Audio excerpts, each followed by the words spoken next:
నమస్తే, welcome to మనం TV. నేను మీ పవన్ బేజవాడ.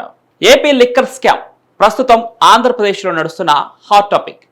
గత ప్రభుత్వం అంటే 2019లో అధికారంలోకి వచ్చిన జగన్ ప్రభుత్వం విచ్చలవిడిగా మద్యం అమ్మకాలు జరిపి వేల కోట్ల రూపాయల కుంభకోణం జరిగిందని టీడీపీ ప్రతిపక్షంలో ఉన్నప్పటి నుంచి వాదిస్తూ వస్తోంది. ఇక కూటమి ప్రభుత్వం అధికారంలోకి వచ్చిన తర్వాత కూడా ఈ ఏపీ లిక్కర్ స్కామ్ కూపిని బయటకు లాగుతోంది. ఈ క్రమంలోనే ఏపీ మద్యం కుంభకోణం విషయంలో కొన్ని కీలక విషయాలు బయటకు వస్తున్నాయి.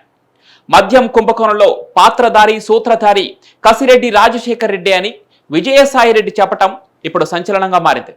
ఇటీవలే విజయసాయిరెడ్డి వైఎస్ఆర్ కాంగ్రెస్ పార్టీకి రాజీనామా చేసిన విషయం తెలిసిందే. కాకినాడ సెజ్ కేసులో విజయవాడ సిఐడి పోలీసుల ఎదుట విచారణకు హాజరైన విజయసాయిరెడ్డి ఏపీ మద్యం కుంభకోణంలో గత ప్రభుత్వంలో ఐటీ సలహాదారుగా పనిచేసిన కసిరెడ్డి రాజశేఖర్ రెడ్డి కర్త కర్మ క్రియా అని చెప్పి పెద్ద బాంబే పేల్చారు. అంతేకాదు, సమయం వచ్చినప్పుడు మరిన్ని విషయాలు బయట పెడతారని చెప్పడంతో ఇటు కూటమి ప్రభుత్వంతో పాటు అటు వైఎస్ఆర్ కాంగ్రెస్ పార్టీ నేతలు కూడా ఆశ్చర్యపోతున్నారు. మరి ఎవరు ఈ కసిరెడ్డి రాజశేఖర్ రెడ్డి? ఇంత పెద్ద కుంభకోణం ఎలా చేశాడు? అందుకు వేరే నాయకుల హస్తం ఏమైనా ఉందా? ఇలాంటి విషయాలను తెలుసుకునే ప్రయత్నం చేద్దాం.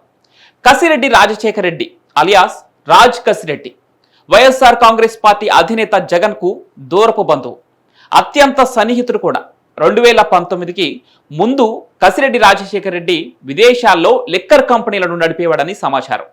ఆ తరువాత 2019 ఎన్నికల సమయంలో జగన్తో పాటు కలిసి పనిచేసిన కసిరెడ్డి వైఎస్ఆర్ కాంగ్రెస్ పార్టీ అధికారంలోకి రాగానే ఐటీ సలహాదారుగా బాధ్యతలు చేపట్టాడు. చాలా తక్కువ రోజుల్లోనే జగన్ టీంలో కీలక వ్యక్తిగా మారాడు. ఆ టైంలో ఒక షాడో సీఎంగా కూడా వ్యవహరించాడని వైఎస్ఆర్ కాంగ్రెస్ పార్టీలోనే గుసగుసలు కూడా వినిపించాయి. ఇక ఐటీ సలహాదారుగా బాధ్యతలు చేపట్టిన తర్వాత నుంచి తనకు మద్యం అమ్మకాల్లో ఉన్న అనుభవంతో రాష్ట్రంలో చక్రం తిప్పారని వైఎస్ఆర్ కాంగ్రెస్ పార్టీ ప్రభుత్వంలోనే టాక్ వినిపించింది. జగన్ అధికారంలో ఉన్నప్పుడు ఒక్కో మద్యం కేసుకు 150 కోట్ల రూపాయల నుంచి 450 కోట్ల వరకు లంచం చెల్లించిన కంపెనీలకే మద్యం ఆర్డర్లు వెళ్లేవని, అలా 4 ఏళ్లలో దాదాపు 3000 కోట్లు కొల్లగొట్టారని ఫిర్యాదులున్నాయి. ఆ డబ్బంతా వివిధ రూపాల్లో బిగ్ బాస్కు వచ్చేదట. ఏ కంపెనీ నుంచి ఎంత మద్యం కొనాలి, ప్రభుత్వ మద్యం షాపులో ఏ బ్రాండ్లు అమ్మాలనేది కూడా కసిరెడ్డి నిర్ణయించేవాడని విచారణలో తేలింది. ఇదంతా నడపటానికి కసిరెడ్డి కొంతమంది నాయకులను కూడా వాడుకున్నాడని వార్తలు వినిపిస్తున్నాయి.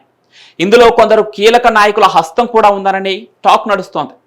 ప్రస్తుతం కసిరెడ్డి ఎక్కడ ఉన్నారో కూటమి ప్రభుత్వానికి సిఐడికి తెలియకపోవడంతో కసిరెడ్డి రాజశేఖర్ రెడ్డి కోసం పోలీసులు వేట కొనసాగిస్తున్నారు.